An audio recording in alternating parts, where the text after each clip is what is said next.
Hello everyone, thank you for stopping by. Barb here.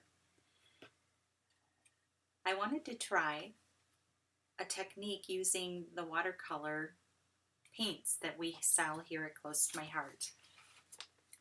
They are found on page 48 of the core catalog. These are core products, things that we have all year long, as opposed to the other catalog, which is a 2-month catalog.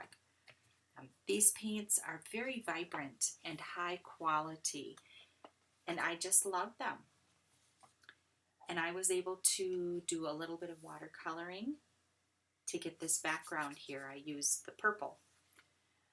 To do this, I used the small watercolor brush.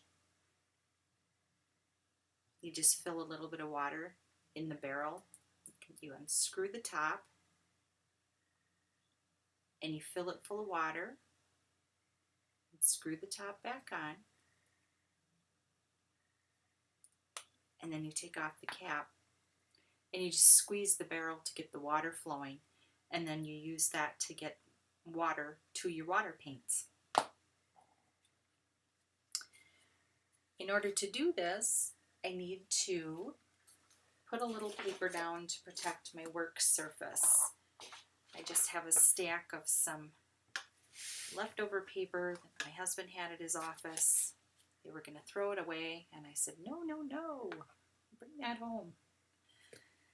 I am using some retired watercolor paper. This is about it for me. I've used it all up, and I will be switching to the new watercolor paper, and I'm really curious to see how that new paper works. But for today, I wanted to use this up. Again, I'm all about using what you have, using it up. Don't let it sit on the shelf. Get it out, use it up. I'm just adding a little water. I'm picking a blue paint, and I'm just gonna kind of swoosh it on there. Just keep grabbing and swooshing and grabbing and swooshing. You can do it all with the same color, or you can switch it up. I think for today I'm just going to stick with one of the colors. And if you feel that your color is getting dry, you add a little more water to squeeze it. And if you think that it's dry here, you can always add a little water right to the paper. Just squeeze the barrel and water will come out. It doesn't take real long, and you've got a nice little background going on.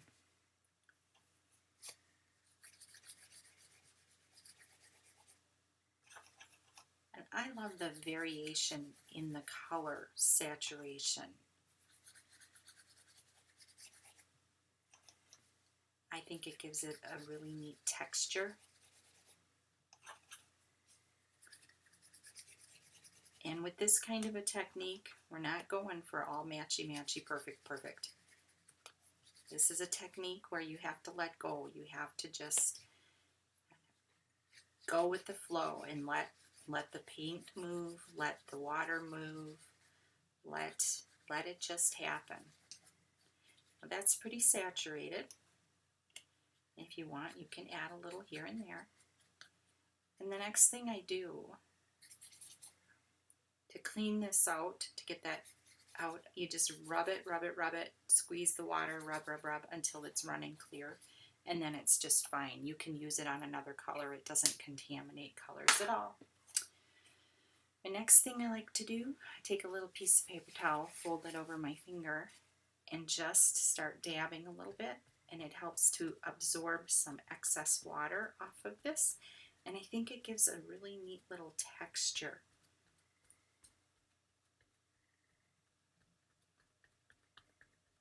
And I just dab.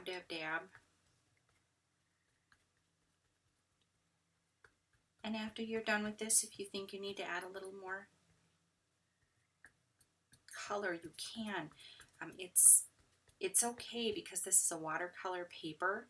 It can take that extra water in it, where a regular cardstock will start to pill up and it won't react as well. And it's okay. I'm planning on trimming this down a little bit, but I think that looks really cool. I think that's really neat. I love that. It almost has a sky look.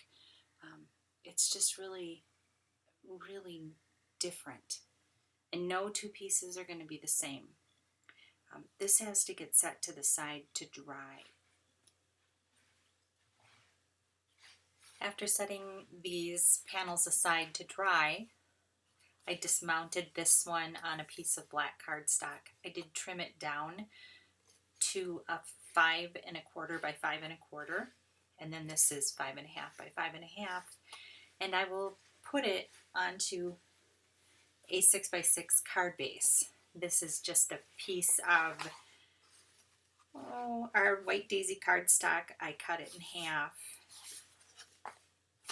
and when you fold it in half, you end up with a 6 by 6 card base.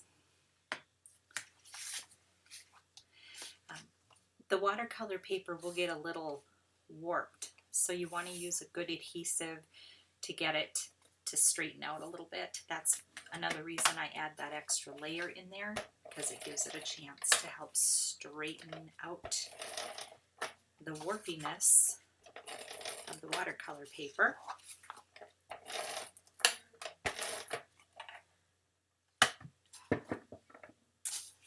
Let's see. Maybe we'll go this way.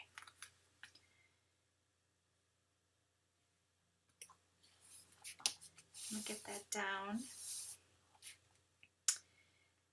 And I do have some vellum pieces.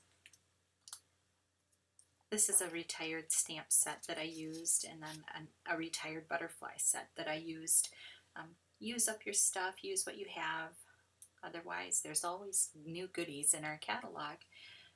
But for now, I'm using what I have on hand.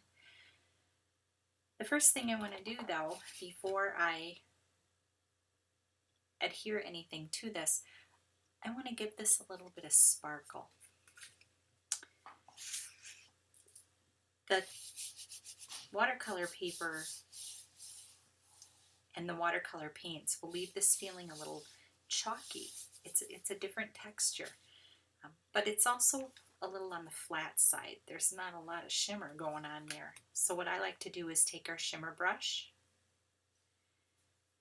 and I open it up, give it a little bitty squeeze. That gets the shimmery goodness moving, and I tap it on the lid and it spatters.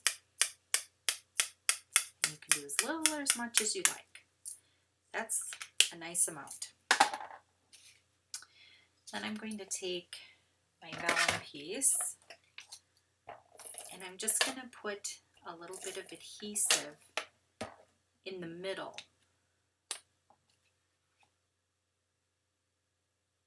And I'm going to put that down. And then I've got this sentiment. It says, "With heartfelt sympathy." And I'm going to use a couple of the little dimensionals that we have. And those are the leftovers on the inside of the shaker window adhesives. And you see this lines up in there. Stick that in there, and that hides the adhesive that I used to hold down this big piece of vellum. And it's kind of free floating, and I like that. It gives it a little texture. Next thing I'm going to do is I am going to attach a couple of butterflies. Now, all of these vellum pieces I heat embossed with silver embossing powder. And I think that's so pretty and shimmery and shiny. And it just gives a really nice look. I think I will send this card to my cousin in Japan. Her mom, my aunt, just passed away, and I want to send her something because she wasn't able to come home for the funeral. I can't imagine that. So So there I attached the butterflies, and I only put glue in the middle of the butterflies so that their wings could kind of float around on there. I'll hold that up and you can see, I think you can see the shimmeriness.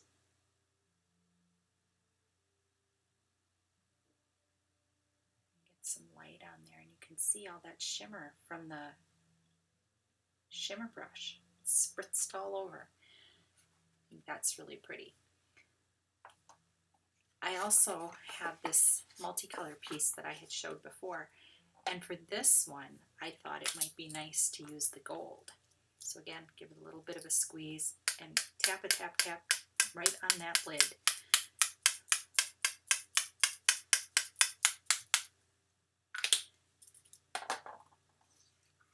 And that gives it a little bit of a gold look to it. Now, if you are concerned with spatters going everywhere, and clearly I should have been,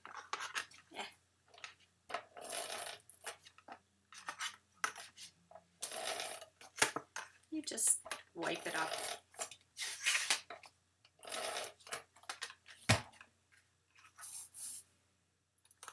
Cover up.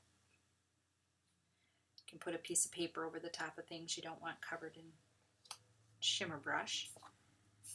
But I figured, what's a little shimmer among friends? Now this one I have a set, this one says love you, and I'm going to do the same thing. Adhere this right to the middle. Use a couple of dimensional adhesive squares.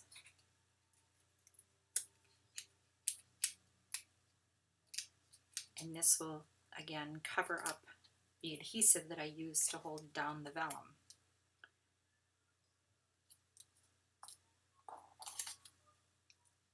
And again with the butterflies. Because who doesn't love butterflies? I love butterflies. I am a total sucker for butterfly stamp set. And I can never let them go. I hang on to them.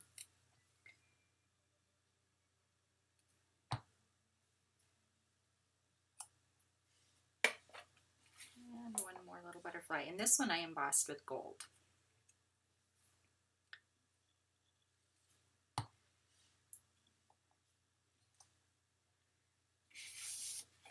I have another piece of 6 by 12 white daisy cardstock to use for my card base. Fold it in half.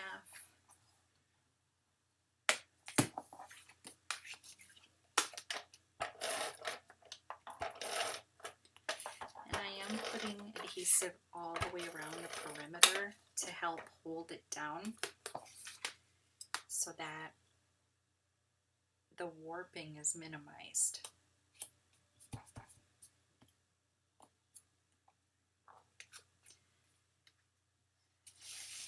I did do this piece. I used some greens and some blues and aqua colors, and I thought that turned out really nice. I think that's a really pretty one. I'm saving that one up for something. I'll stick it in my stash, and when I have an occasion for a quick card, I can pull it out and use it. So I'll show you all of my cards that I made. First, I want to get that put away so it doesn't dry out. So here we have the blue. This is the multi-yellow, orange, and pink. And here's my purple one that I started with. And then this one, I used black. I did spritz it with the gold. And then I used our jar stamp and die set, like stamp and thin cut set. And I think that turned out really nice. I don't know if you can still get the jars, and the jars are another thing I'm a sucker for. Just love them. So there they are, 4 different looking cards. I love the variety. I think it's really nice. And super easy, super simple to pull those backgrounds together. And you can just make a bunch of the backgrounds. Keep them in your stash for when you need a card, fast and quick. Thank you so much for stopping by. If this video helped you out at all, subscribe, like, share. If you would care to purchase anything, I will have links in the description below. Or you can go to barbaderholt.closetomyheart.com and find all of these lovely items there. See you next time.